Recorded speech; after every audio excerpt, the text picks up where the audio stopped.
Guys, আমার নাম Tom Ghosh. তোমরা দেখছো স্মার্ট স্টাডি। সো ফাইনালি কিন্তু তোমাদের যে WBCAP তরফ থেকে কিন্তু মেরিট লিস্ট প্রকাশিত হওয়ার পর তোমাদের কলেজে অ্যাডমিশন প্রক্রিয়া কিন্তু শুরু হয়ে গেছে। এবং কলেজ অ্যাডমিশনের প্রক্রিয়া শুরু হতে গেলে কিন্তু কিছু কিছু ডকুমেন্টস যেগুলো ভেরি ভেরি ইম্পর্টেন্ট, সেগুলোর মধ্যে কিন্তু একটা অ্যান্টি র্যাগিং সার্টিফিকেট এটা কিন্তু লেগে থাকে প্রত্যেকটা কলেজে। সেটা জেক্সপো, ভোকলেট, বিটেক, নার্সিং থেকে শুরু করে নর্মাল কলেজ, অর্থাৎ WBCAPর কথা বলছি, সমস্ত কলেজেই কিন্তু অ্যান্টি র্যাগিং সার্টিফিকেটটা নেওয়া হয়। তো সেক্ষেত্রে অ্যান্টি র্যাগিং সার্টিফিকেটটা তোমরা এখন কোথা থেকে কি করবে, তো সেটাই বলবো। কিভাবে ফর্মটা ফিল আপ করবে, অ্যান্টি র্যাগিং সার্টিফিকেটটা নেবে কি করে। তো পুরোটা জানতে হলে ভিডিওটা শুরু করার আগে চ্যানেলে যদি নতুন হয়ে থাকো, এই স্মার্ট স্টাডি চ্যানেলটাকে সাবস্ক্রাইব করে বেল আইকনটা দাবিয়ে দাও এবং স্মার্ট স্টাডি চ্যানেলের একটা নতুন ফ্যামিলি মেম্বার হয়ে ওঠো। ওকে, তো অবশ্যই চ্যানেলটা কিন্তু তোমাদের জন্য গুরুত্বপূর্ণ। প্রতিটা আপডেট পাওয়ার জন্য চ্যানেলটা অবশ্যই সাবস্ক্রাইব করো, ফ্রি সাবস্ক্রিপশন, এর জন্য কোনো পয়সা লাগছে না। সো সাবস্ক্রাইব করে প্রতিটা আপডেট কিন্তু অ্যাভেলেবেল পেতে পারো। তো চলো ভিডিওটা শুরু করা যাক। প্রথমে আমি কিন্তু চলে আসবো যে অ্যান্টি র্যাগিং এই যে ওয়েবসাইটটা, এটা কিন্তু আমরা জাস্ট ক্রোম ব্রাউজারে গিয়ে লিখে দিলেই কিন্তু আমাদেরকে এরকম একটা ইন্টারফেসে নিয়ে চলে আসবে। ঠিক আছে, তারপরে জাস্ট এদিকে একটু ফার্স্টে এরকম একটা ইন্টারফেস আসবে। সেক্ষেত্রে স্ক্রল করে নিচে নামার পর তোমাদেরকে এটা ফিল আন্ডারটেকিংয়ে কিন্তু ক্লিক করতে হবে। দেখতে পাচ্ছ একটা ছেলে মেয়ে আছে। ঠিক আছে, তারপর তোমাদের এখানে আসার পর কিন্তু তোমরা দেখতে পাচ্ছ তোমাদের সামনে এরকম একটা ইন্টারফেস আসবে। সেক্ষেত্রে যদি তুমি এটা মোবাইল থেকে করে থাকো, তো বলবো মোবাইলের যে ডেস্কটপ সাইট সেটা কিন্তু অন করে করো। ঠিক আছে, এবং এখানে কলেজ, তারপর ইনস্টিটিউট এবং ইউনিভার্সিটি শো করছে। তারপরে তুমি কিন্তু এখানে যেখান থেকে ইচ্ছে সেটা করতে পারো। আমি কলেজ থেকে করবো, সো কলেজটাকে সিলেক্ট করে নিলাম। এবার কলেজ সিলেক্ট করার পর কি আসছে, তোমার যে এটা স্টুডেন্টের যে বেসিক ডিটেলস সেটা কিন্তু ফিল আপ করতে হবে। ফার্স্টই বলে দিতে চাই, স্টুডেন্টদেরকে যে সমস্ত এর আগে সেই স্টার মার্ক করা আছে সেইগুলো কিন্তু ফিল আপ করতেই হবে, আদারওয়াইজ কিন্তু তোমার ফর্মটা আগে এগোবে না। ঠিক আছে, তো এখানে ফার্স্ট নেম, যেহেতু ফার্স্ট নেমটা তুমি বসিয়ে দিতে পারো। এখানে আমার লাস্ট নেম। ঠিক আছে, এটা দেওয়ার পর আমি এখানে আমার মোবাইল নাম্বারটা দিয়ে দিলাম, আমার যে রানিং ইমেল আইডি সেটা দিলাম, এবং আমার জেন্ডারটা অলরেডি সিলেক্ট করা হয়েছে, বা তোমাদের যদি সিলেক্ট না থাকে এটা পাল্টে যেটা হবে ছেলে মেয়ে সিলেক্ট করে নিও। ঠিক আছে, সেক্ষেত্রে তারপর সিটির পর তোমার যে সিটি সেটাকে কিন্তু এখানে বসিয়ে দিও। স্টেট, আমাদের কিন্তু এখানে ওয়েস্ট বেঙ্গলই হচ্ছে। তো সেক্ষেত্রে আমি এটা ওয়েস্ট বেঙ্গল সিলেক্ট করে নিলাম। আপাতত স্টুডেন্টের ডিটেলসটা কিন্তু ফিল করা কমপ্লিট। এবার আসছে তোমার গার্জিয়ানসের ডিটেলস। দেখো এখানে ফাদারের কিন্তু পুরো নামটা, অর্থাৎ তোমার বাবার যে নাম সেটা কিন্তু পুরো পদবী সমেত বসাতে হবে। ঠিক আছে, তারপর আসছে গার্জেনের যদি ফোন নাম্বার আলাদা থেকে থাকে, এখনকার দিন সবারই থাকে। ঠিক আছে, তো সেক্ষেত্রে ফোন নাম্বারটা বসিয়ে দিলে, এবং গার্জেনের যদি মেল আইডি থেকে থাকে দিতে পারো, আদারওয়াইজ তোমার যে মেল আইডিটা আগে দিলে, এই যে মেল আইডিটা সেটা কিন্তু এখানে দিতে পারো, আবার তোমার ফোন নাম্বারটাও এখানে দিতে পারো, সেটা আলাদা ব্যাপার। ঠিক আছে, এবার গার্জেন্সের সিটি কিন্তু তোমার যা সিটি, একই সিটি, সিটিটা ইয়ে করলে তারপরে যেটা আসছে স্টেট, কিন্তু ওয়েস্ট বেঙ্গলই থাকলো, ওয়েস্ট বেঙ্গল। তারপর আসছে তোমার যে গার্জেন্সের অ্যাড্রেস। এখানে কিন্তু তোমার যে অ্যাড্রেসটা, যদি তুমি গ্রামাঞ্চল থেকে থাকো, তোমার ভিলেজ থেকে শুরু করে একদম ডিস্ট্রিক্ট পর্যন্ত যাওয়ার চেষ্টাটা করবে। ঠিক আছে, মানে ভোটার কার্ড, আধার কার্ড দেখে যেটুকু পারবে সেটুকু করার চেষ্টা করবে। বেশ, ঠিক আছে, তারপর আসছে কলেজের ডিটেলসে। কলেজের ফার্স্টেই আমাকে দেখতে হবে কলেজটা কিন্তু আমরা ওয়েস্ট বেঙ্গল আছে, সেক্ষেত্রে আমি কিন্তু কলেজটা ওয়েস্ট বেঙ্গলে সিলেক্ট করে নিলাম এই জায়গাটায়।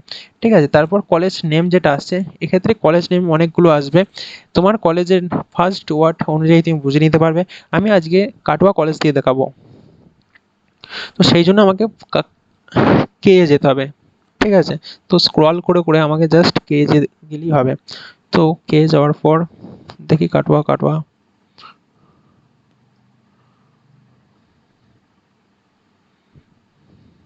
এই যে কাটোয়া কলেজ। সো কাটোয়া কলেজটাকে জাস্ট ক্লিক করে দেবে। তারপর কাটোয়া কলেজটাকে ক্লিক করার পর কিন্তু তোমাদের সামনে এরকম একটা কলেজের বেসিক যে ডিটেলসগুলো সেগুলো শো করবে। ঠিক আছে, কি কি শো করছে, কলেজ কোড শো করবে, কাটোয়া কলেজ। ঠিক আছে, এবং এটা যে ইউনিভার্সিটির কোড, এবং ইউনিভার্সিটি কি, বর্ধমান ইউনিভার্সিটি। ঠিক আছে, তো আশা করছি অনেকে জানে না যে এটা কোন ইউনিভার্সিটি, সেক্ষেত্রে এখান থেকে দেখা যায়। তারপর যেটা আসছে কলেজের ডাইরেক্টরের নেম, ঠিক আছে। দেখো তোমরা কিন্তু কাটোয়া কলেজ বা যে কোনো কলেজের নতুন অ্যাডমিশনের সময় কেউই কিন্তু কলেজের নাম বা কলেজের প্রিন্সিপাল স্যারের নাম কিন্তু জানে না।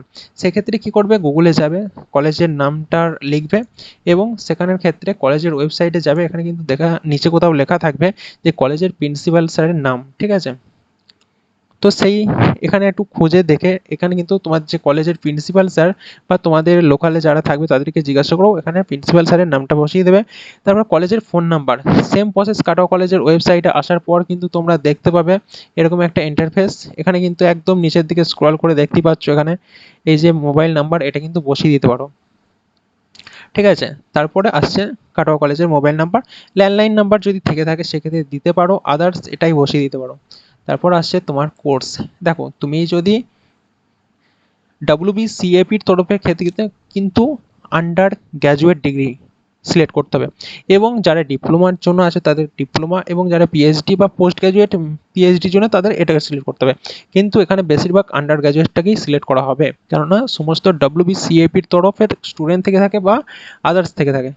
এবার তোমার কোর্স নেম, তুমি কোন কোর্সে ভর্তি হয়েছো সেই কোর্সটা কিন্তু এখানে বেসিক ডিটেলসটা ফর্ম ফিল আপ করে দিতে হবে, কোর্সটার নামটা, ঠিক আছে। তারপর আসছে এখানে বলতে চাইছে number of the student in year class. দেখো কলেজে এসছো, তোমার এক হয়নি, সেক্ষেত্রে তুমি এখানে 1 বসাইলে, এবার কারেন্ট ইয়ার এখানেও কিন্তু তুমি 1 বসাইলে, ঠিক আছে। এবার যেটা আসছে তোমার ওখানকে কলেজের কাছাকাছি যে পুলিশ স্টেশন আছে সেটা কি, অবশ্যই কাটোয়া কলেজের কাছে কিন্তু একমাত্র কাটোয়া পুলিশ স্টেশনই আছে, সো KATWA কাটোয়া, ঠিক আছে। এই কোটা দেওয়ার পর কিন্তু তোমরা জাস্ট এই কোটা সবগুলোকেই ফিল করে দেবে, জাস্ট একবার পড়ে নিও, ঠিক আছে। তারপরে কিন্তু তোমরা এটাকে ফর্মটা ফিল আপ করে দিলে। তারপর এখানে একটু যা যা আছে দেখে নিও, সবগুলোই নো থাকবে অবশ্যই তুমি যদি নতুন হয়ে থাকো। এবং এখানে একটা যেটা আছে ফোন নাম্বার ও অ্যান্টি র্যাগিং হেল্পলাইনের নাম্বার কিন্তু আমার এইটা, তো সেক্ষেত্রে আমি এটাকে বসিয়ে দেবো 1800 180 5522, ঠিক আছে। তো এটা বসার পর কিন্তু এখানে জাস্ট ক্লিক করে সাবমিট ফর্ম করবে। দেখো সাবমিট ফর্মে ক্লিক করার পর কিন্তু তোমাদের সামনে কিন্তু ইওর রেকর্ড সাবমিটেড সাকসেসফুল দেখাবে এবং একটা রেফারেন্স আইডি দেখাবে, ঠিক আছে। আমার কিন্তু অলরেডি আগে করা আছে, সেই জন্য আমি নতুন করে ফের করতে পারবো না, সেই জন্য এটা আমি কিন্তু প্রসেসটা দেখাতে পারছি না, বাট পুরো প্রসেসটা স্টেপ বাই স্টেপ বলে দিচ্ছি, শুনে নাও। তো সেক্ষেত্রে কিন্তু তোমার তারপরে রেফারেন্স নাম্বার, তারপর নিচে তোমার নেম এবং ইমেল আইডিটা দিয়ে দেবে, ঠিক আছে। এবং যে রেফারেন্স নাম্বারটা তোমরা পাবে সেটা কিন্তু স্ক্রিনশট বা কোথাও একটা লিখে রেখে দাও, ঠিক আছে।